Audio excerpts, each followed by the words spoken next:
Kas tai yra verslo plėtra?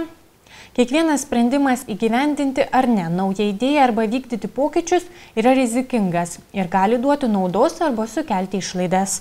Norint sėkmingai imtis pokyčių versle, jums reikia įtraukti visas suinteresuotas šalis, kad būtų išvengta jų pasipriešinimo ir laimėtas jų pasitikėjimas, jog viskas, kas bus vykdoma, atneš naudos visai organizacijai. Kai kurios naudos yra įvertinamos piniginė išraiška, pavyzdžiui, tam tikra eurų suma gauta už papildomus produktų pardavimus arba sutaupytos piniginės lėšos. Kiti privalumai taip pat yra svarbus, bet yra sunkiau juos įvertinti kiekybiškai. Pavyzdžiui, išaugęs klientų pasitenkinimas gali padidinti ateities pardavimus, tačiau nustatyti tikslų ryšį tarp pardavimų ir pasitenkinimo dažnai yra sunku. Prieš statant naują gamyklą ar priimant naują projektą yra protinga vadovautis atlikta ekonominės naudos analizė apie tai, kaip įvertinti visas galimas rizikas, išlaidas ir pajamas, kurios galėtų būti sukurtos, jei projektas būtų įgyvendintas.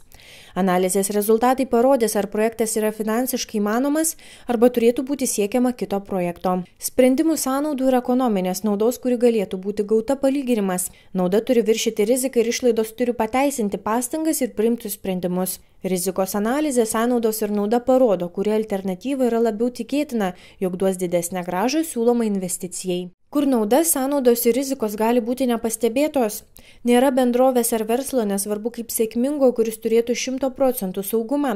Rizikos nėra pastebimos tik naujose veiklos rūšyse. Tiesa yra ta, kad pirmosios rizikos ignoruoja galimybę. Tik kruopščiai išanalizuotos planuojamos rizikos, nauda ir sąnaudos gali padidinti saugumą. Kur gali slypėti nauda, išlaidos ir rizika? Yra daug priežasčių, kai perspektyvi nauja idėja negali būti veiksminga. Nėra jokios garantijos, kad nauja idėja pradės veikti, išskyrus atvejus, kai idėja yra žinoma arba kopijuojama. Tai gali duoti naudos, tačiau ši idėja niekada negalės būti pristatoma. Gali būti klaidinga pati idėja savaime, netinkamas laikas arba konkurentai turi naują geresnę idėją. Kaip turi būti planuojama analizė? Galite pradėti kurti savo įmonės rizikos valdymo planą kaip neatskiriamą jūsų verslo plėtros strategijos procesą.